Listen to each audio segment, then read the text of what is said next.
By being with us here in this sacred space, whether in person, online, or watching this recording, I recognize and value your conscious decision to spend your precious time with us today.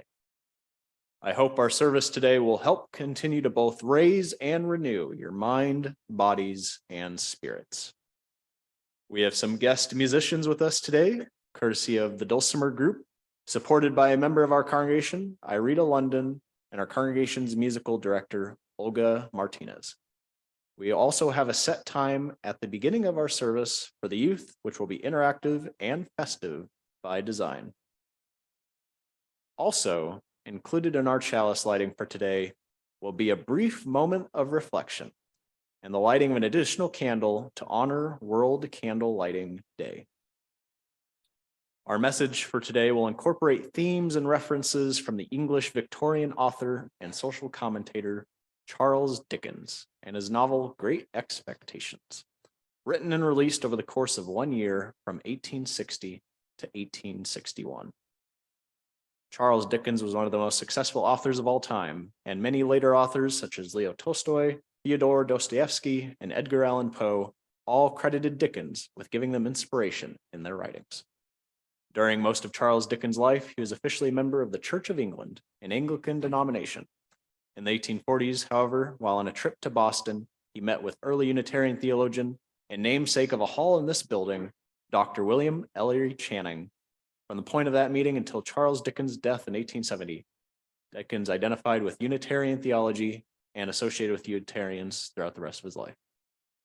As part of our faith tradition's commitment to building beloved community and this congregation's adoption of the eighth principle, which calls for accountability, I will hereby add a disclaimer about some of Charles Dickens' personal life and works. In some of Charles Dickens' works, he describes and portrays Jewish characters in an anti-Semitic and disrespectful manner. In some of Charles' personal letters, Charles often referred to his spouse as a donkey. These words and deeds were wrong then, as it is wrong now. Recognizing these wrongdoings and not discounting them, we can still appreciate and learn from Charles' works, as you will see today. I'll now draw your attention to Olga Martinez as we begin our prelude.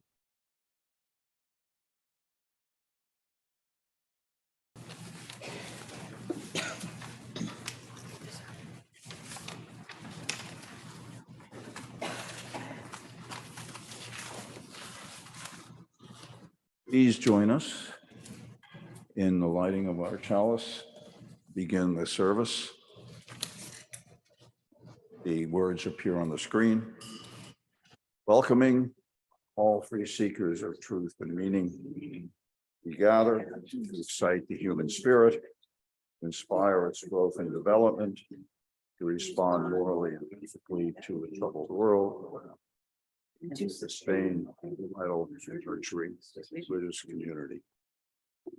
In addition to our chalice this morning, we are also lighting a candle in honor of Worldwide Candle Lighting Day, an event originated by the nonprofit grief support group known as the Compassionate Friends.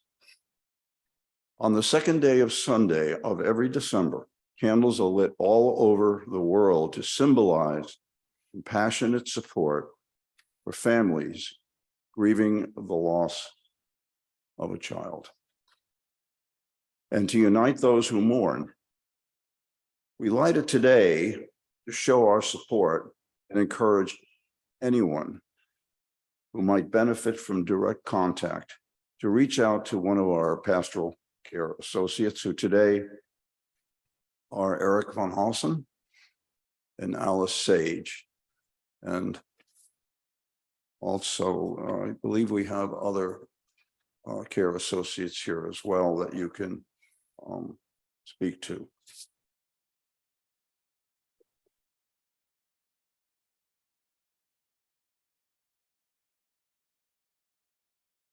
This morning, the opening hymn. I love Jingle Bells, and I think the youth got something from that as well.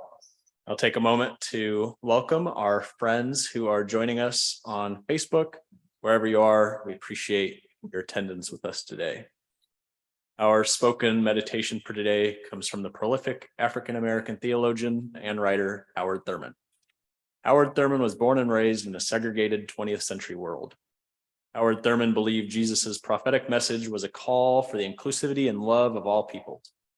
Howard demonstrated this firsthand when in 1944, opening a church in San Francisco called Church for the Fellowship of All Peoples, one of the first interfaith religious congregations in the United States. In 1953, Howard became Dean of Marsh Chapel, the first Black dean at a mostly white university, mentoring, among many others, Martin Luther King Jr.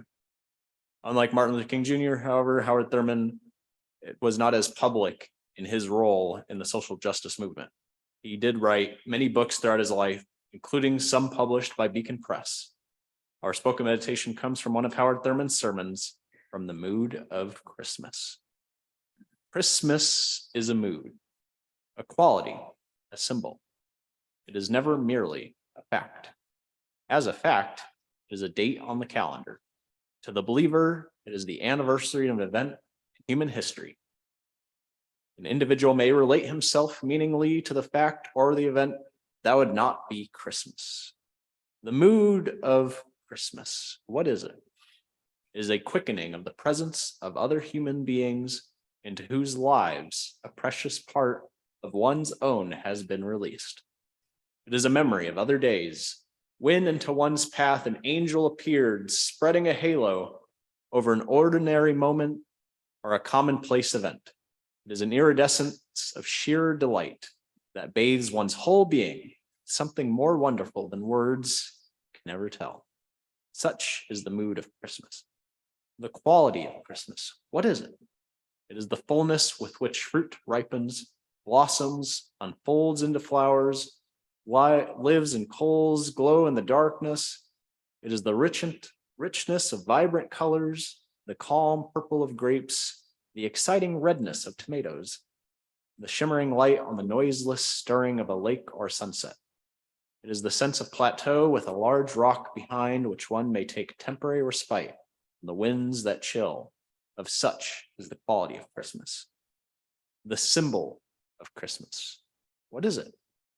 It is the rainbow arched over the roof of the sky when the clouds are heavy with foreboding. It is the cry of life in the newborn babe when, forced from its mother's nest, it claims its right to live. It is the brooding presence of the eternal spirit, making crooked paths straight, rough places smooth, tired hearts refreshed, dead hopes stir with newness of life. It is the promise of tomorrow at the close of every day, the movement of life in defiance of death, and the assurance that love is sturdier than hate, that right is more confident than wrong, that good is more permanent than evil. From the mood of Christmas. In just a moment, we will play a video on the screen. For those of us in the audience, we already have snow falling, but for the Zoom folks and our Facebook friends, you will be delighted by it, I hope. We will now transition into a period of silent meditation and reflection on Howard Thurman's timeless message. I ask if you are willing to ground yourself in a position most comfortable for you. Gently close your eyes if you prefer and focus on breathing in, breathing out. On the screen, our media team will begin playing a 2-minute video to accompany our silent meditation. Let us begin.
As many of you know, my spouse Carmen and I moved here in June, so I may start this internship.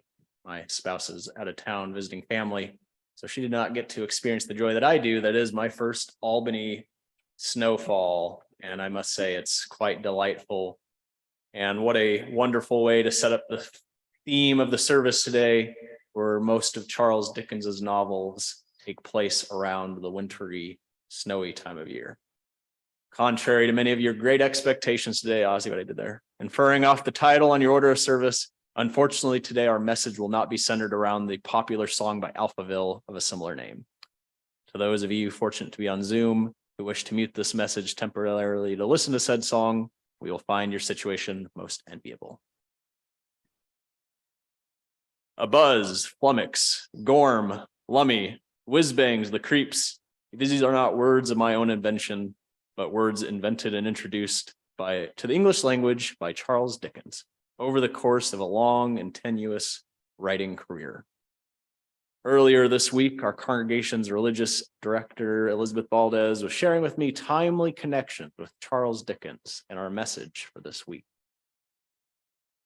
For example, the Advent calendar our religious education department is using today coincidentally happened to be on Charles Dickens.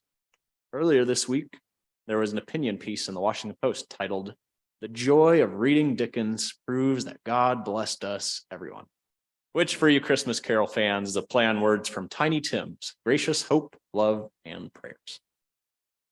In the opinion piece, the author, Benjamin Dreyer, stressed the importance and lasting influence Charles Dickens had in his own time. And even in our own time today, Charles Dickens' legacy still lives on. When doing research on the subject this week, I came to find out Charles actually repopularized Christmas into the public imagination.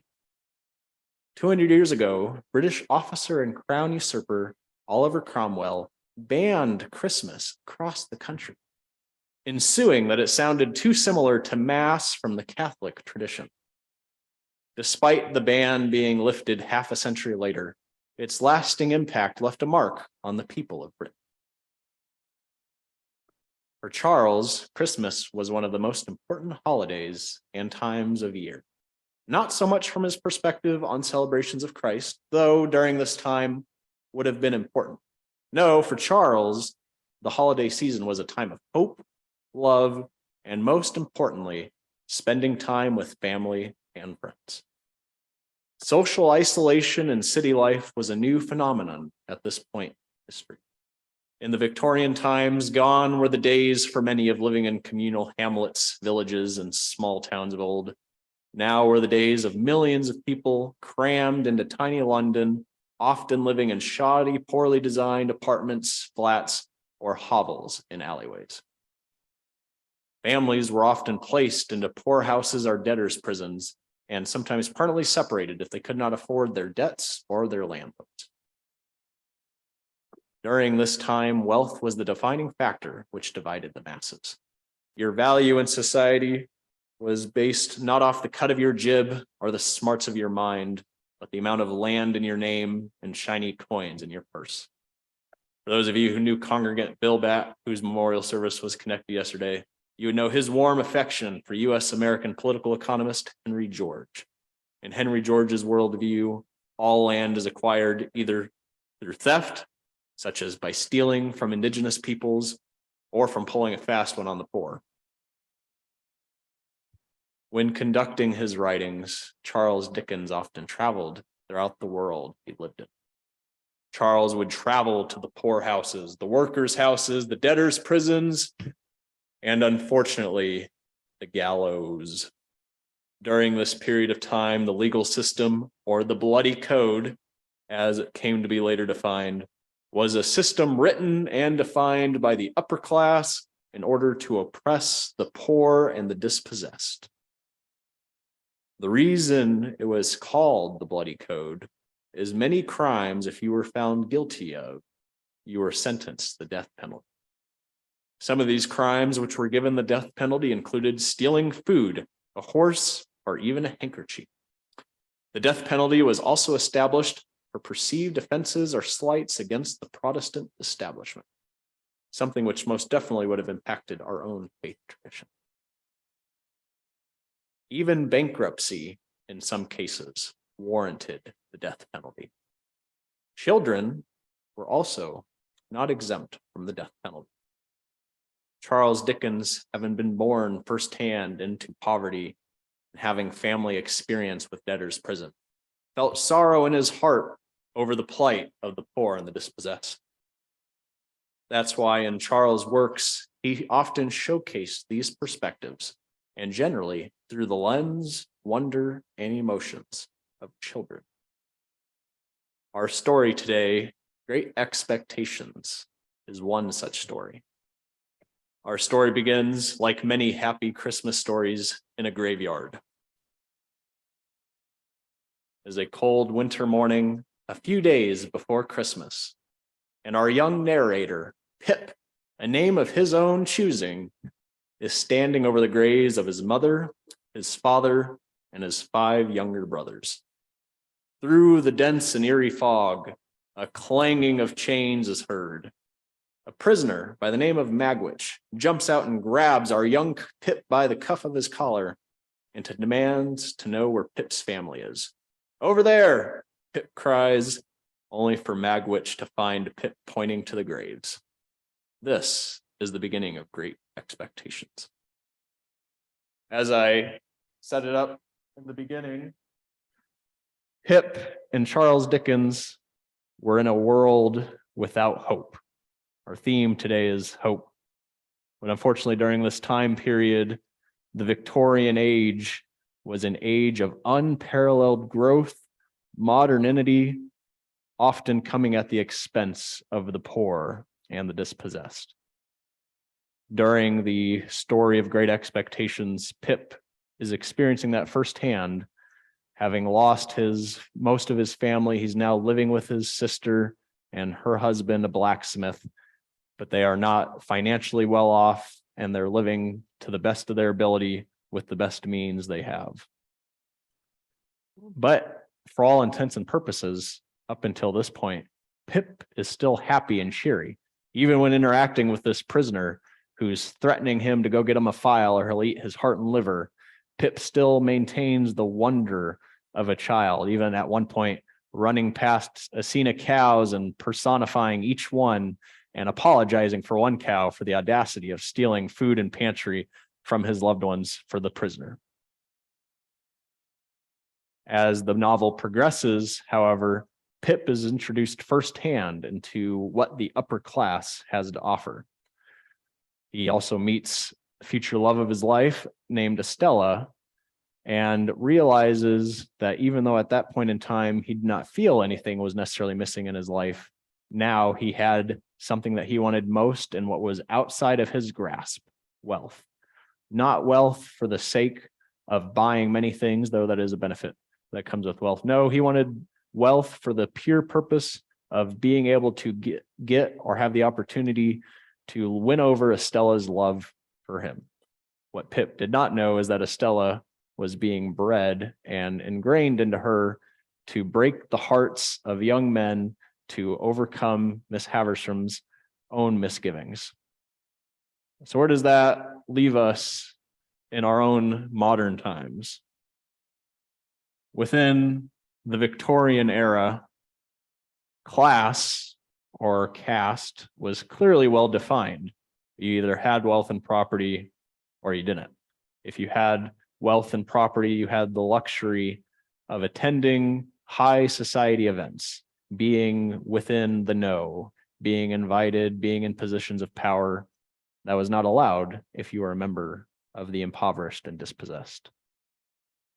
In our modern world, it's not as cut and dry as that. Yes, we know from our own faith tradition studies of wealth inequality that the top 1% owns more wealth in the world than the bottom 50%.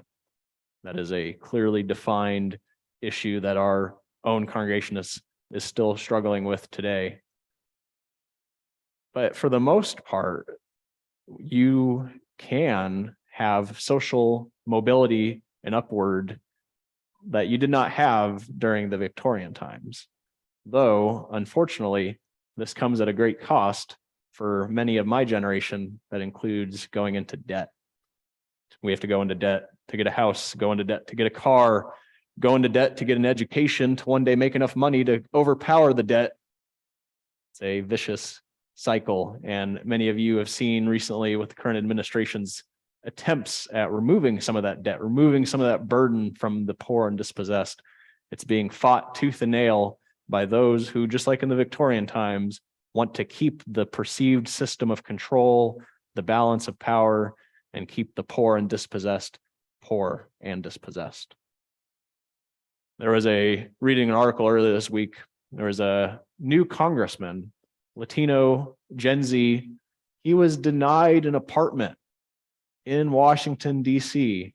because of his credit score. This is a sitting congressman. Like you can see their salary online, and we can get into an argument another time about whether it was because he was Latino that particular rental company denied him. But the reality is he had debt to get into that position of power.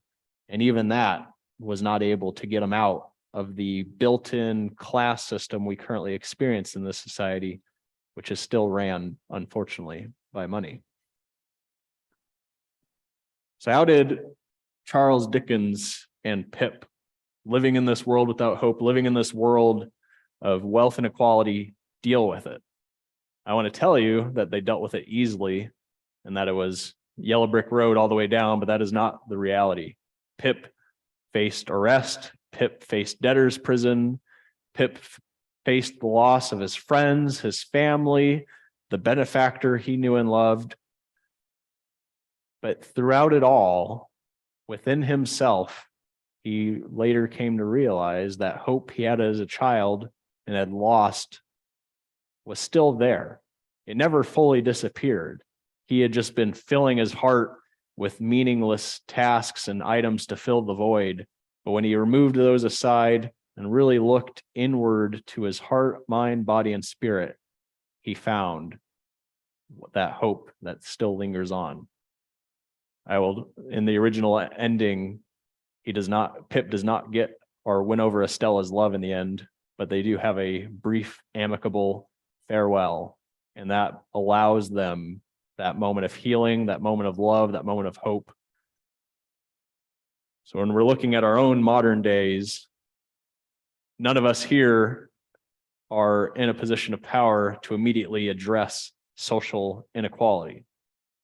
But as a community, a beloved community of people from all backgrounds, different contexts, different education, different standards, different trainings, we all have so much to bring, so much to offer. I attend some of these committee meetings in the congregation, some of these board meetings, all these social justice active advocacies we are doing. And I am taken aback by such hope, such love that this congregation has for people that are outside even of their own sphere of knowing, that the heart and love for humanity and hope for a better world still lingers on.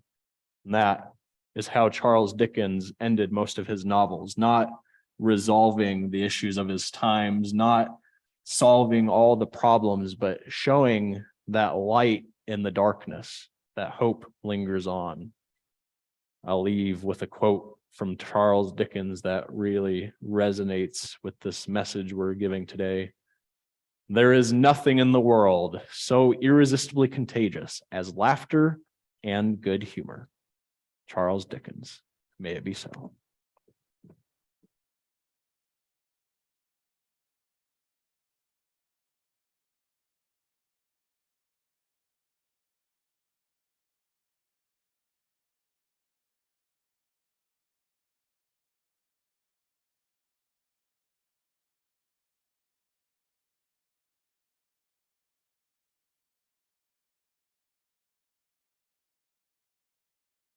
Good morning. I'm Al DeSalvo, and I'm the Service Associate today. And before I introduce the offering, we need to note that with the exception of Our Whole Lives for grades 8 and 9, Sunday morning programming for children and youth ends at 11:15. If you have children in pre-K through 5th grade, please pick them up from their classrooms at that time. Older children will be released on their own at 11:15 to reconnect with their grown-ups. Please feel free to leave the service when it's time to pick up your children. Now, an important way we celebrate life each Sunday is by offering an opportunity to practice generosity. Members and friends support our congregation with an annual pledge paid throughout the year. Another way to support the good work of this congregation is by making a generous contribution as we pass the plate, or by way of one of the options now shown on the next slide. If you are joining us virtually, you can click on the tiny URL link in the chat window to contribute, or you can send a text to the number shown on the screen. The two examples on the slide show how you label your text to indicate the amount and purpose of your gift. We must now say goodbye to our Facebook friends. Consider joining us on Zoom next time, or visit us, please, in person at 405 Washington Avenue in Albany. You can find more information on our website at albanyyou.org.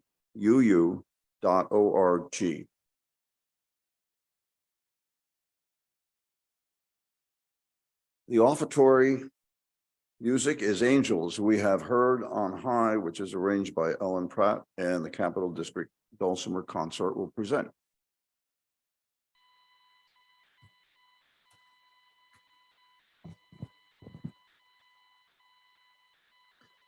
Good morning. My name is Eric Funhausen, and I'm on duty today as Pastoral Care Associate. Also on duty today is Alice Sage and Sandy Stone. This is the time set aside in our service for sharing significant personal milestones in our lives.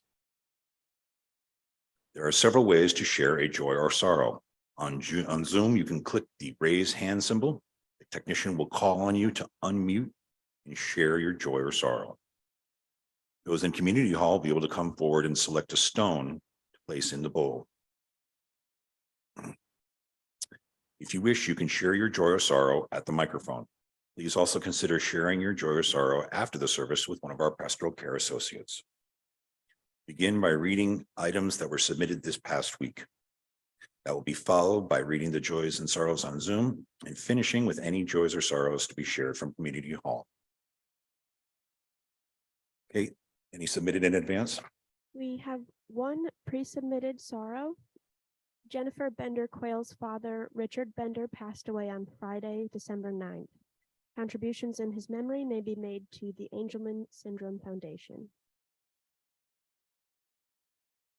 Are there any online that wish to share their joy or sorrow? We have one raised hand. Annika Pfluger, if you could unmute.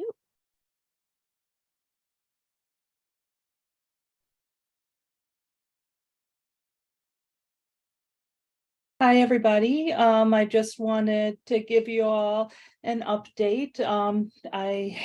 As some of you know, I was diagnosed with cancer back in early 2022, and so I finished undergoing about 8 months of chemo and radiation treatments. And recently, a couple of weeks ago, I had a follow-up PET scan and blood test, and everything came back clear. So I just wanted to give you all an update that I'm doing really well, and that I'm happy that my hair is starting to grow back again. And I look forward to seeing you all sometime in the service when I can get there. And I also just really want to thank everybody at the church who called and sent cards and emailed, and especially the Caring Network and Sandy Stone, who was an amazing source of support for me. So thank you very much, and enjoy the rest of the service. We go next to Annie Lipinski. Annie, if you could unmute. Hang on one second.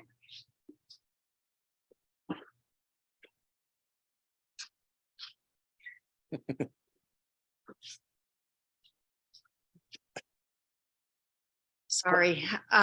So I have I've had a case of gastrointestinal COVID, which meant that the virus, instead of attacking my lungs, attacked in my gastrointestinal system. And a short version is that involved 2 emergency room visits and a couple of days at St. Peter's Hospital. Today I am COVID negative, yay. I'm extremely weak and tired, have lost weight, have a lot of work to do to rebuild and get myself back. And I just wanted to say thank you, because many of you have offered positive thoughts and encouragement to me.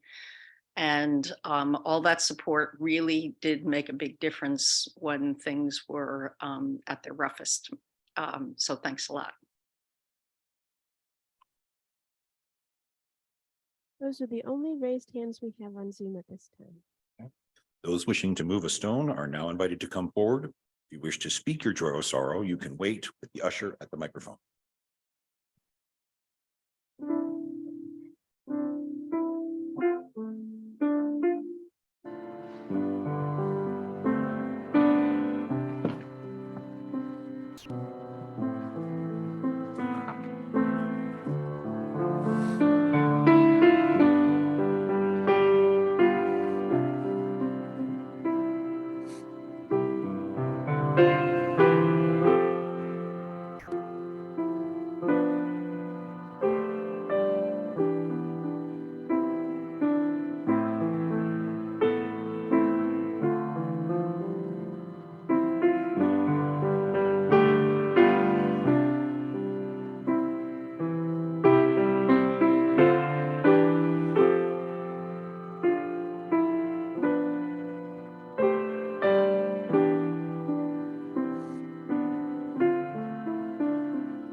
Good morning, everyone.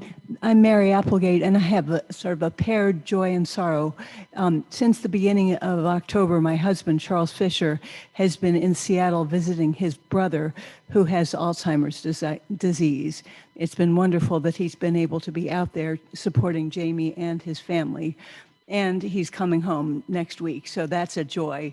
But the abiding sorrow is seeing Jamie sort of drifting off into the sunset and inexorably disappearing from us.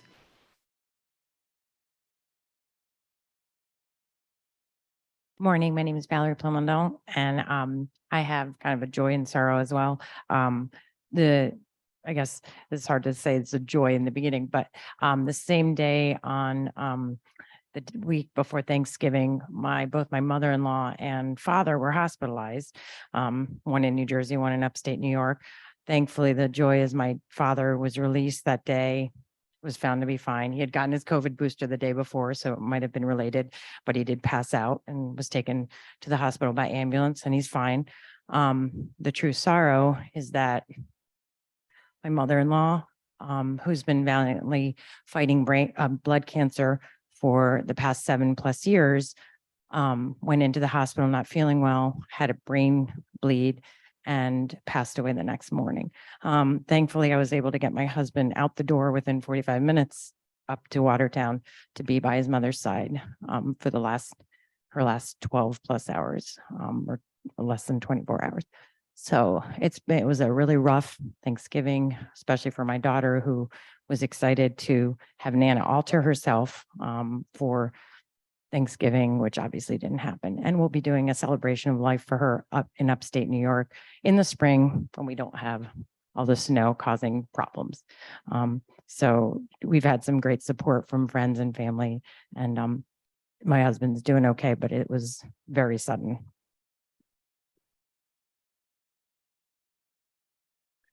As I select a stone on behalf of those joys and sorrows that are left unspoken, let us hold all that we've heard and felt in our hearts.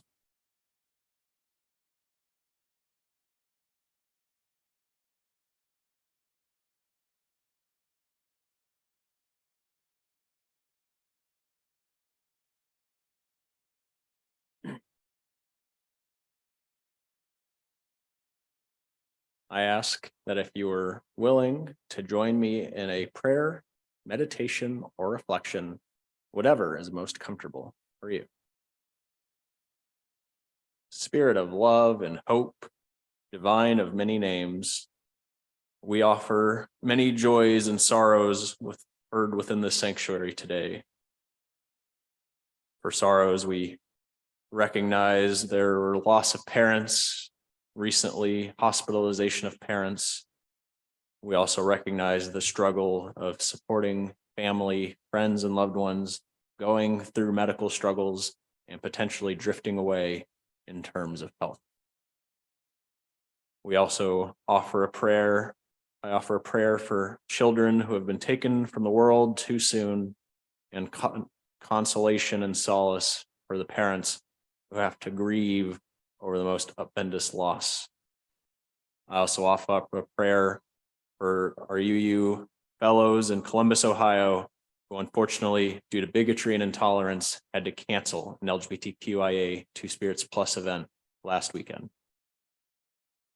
We recognize many joys within this sacred space today. However, I uplift the positive news that comes with uplifting medical diagnoses. I uplift the joy that comes with receiving a negative COVID test and the relief that provides. I also recognize the joy of seeing pets come in on Zoom cameras, because every time I see that, it just fills my heart with delight. We also celebrate the impact of those we lost, memories, hearts, and joys still living on within this space, wherever they may be. I offer this prayer, this joy and sorrow today. May it be so.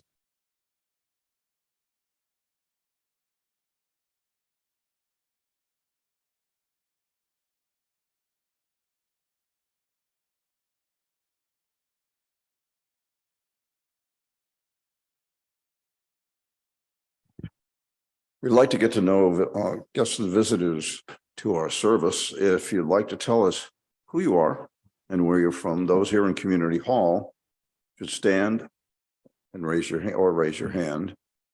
The usher, Chuck, will bring you a microphone so that everybody can hear you. And those joining us on Zoom can click on the raised hand symbol. Our technician will invite you to unmute and introduce yourself. You can click on the visitor link you'll find now in the chat window.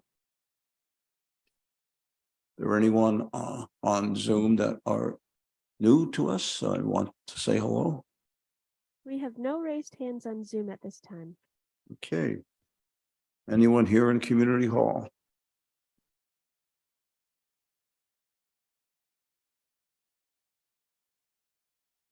Good morning. My name is Evelyn Hartz, and I'm from the Buffalo area, from the YoUUng Unitarian Church at Amherst. Recently moved to Altamont. Welcome. Anyone else? I see no one else. Well, thank you and welcome to all who have joined us today. If you'd like to learn more about our congregation or Unitarian Universalism, you can stop by the lobby and speak with our welcome table host, who I believe today is Barbara Banning. On Zoom, you can find in the participant window someone with the welcome before their name. You can reach out to that person in the chat window. There will also be opportunities to socialize and welcome newcomers after the service, both for those on Zoom and those here in Community Hall.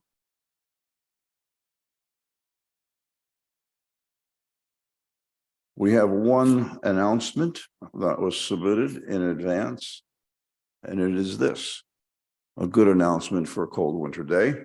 Did you miss the soup sale? Or do you want more homemade soup?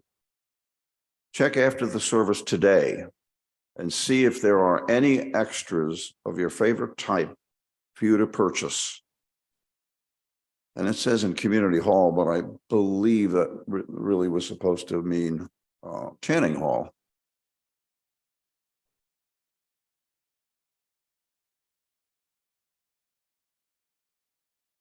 I also, of course, draw your attention to the written items in your order of service.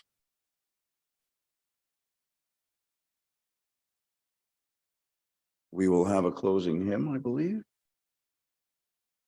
It is Donna Nobis Pacem, arranged by Susan Trump.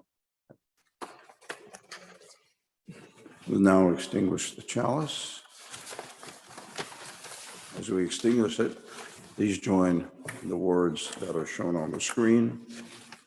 We extinguish the chalice at the flame, the light of truth. These carry in our hearts until we are together again. We will also extinguish the candle in honor of World Candle Day and the children who have been lost.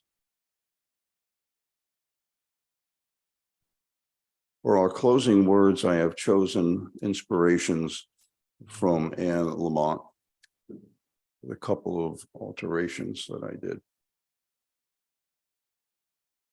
You will experience many feelings in new ways: sadness, guilt, despair, anxiety, fear, hopelessness, longing, anger, and frustration will likely run through your mind. Your feelings need to be expressed, but always remember that they are at this moment. This gives you hope and permission to have different feelings at a later time. Write a letter to your lost loved one or your child, or keep a journal of your feeling. The why, the what if questions will be asked over and over in your mind. At some point, you realize that you cannot understand the divine nature of birth or death.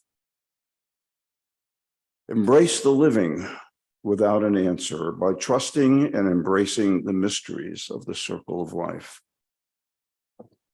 And she also noted, you will lose someone you can't live without, and your heart will be badly broken. And the bad news is that you never completely get over the loss of your beloved. Your life has changed forever. But this is also the good news. They live forever in your broken heart that doesn't seal back up.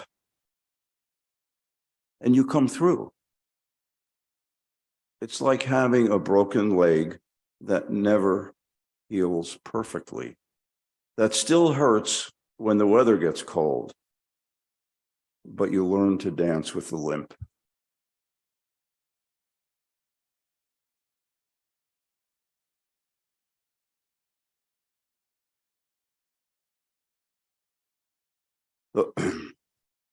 Those on Zoom are encouraged to join a breakout room for conversation and fellowship. You can click to accept the breakout room assignment when it appears on your screen. Those in Community Hall are invited to attend coffee hour. We especially encourage guests and visitors to join us for coffee hour and refreshments. Anyone on Zoom or in Community Hall is also welcome to attend a congregational response to discuss the service topic presented by Jacob King. You can stay in the same Zoom meeting or right here in Community Hall, and the discussion will begin in a few minutes. Those wishing to socialize with others are asked to exit Community Hall so that the congregational response can start promptly. We're glad you enjoyed the service today, and we're glad you joined us. This concludes our service.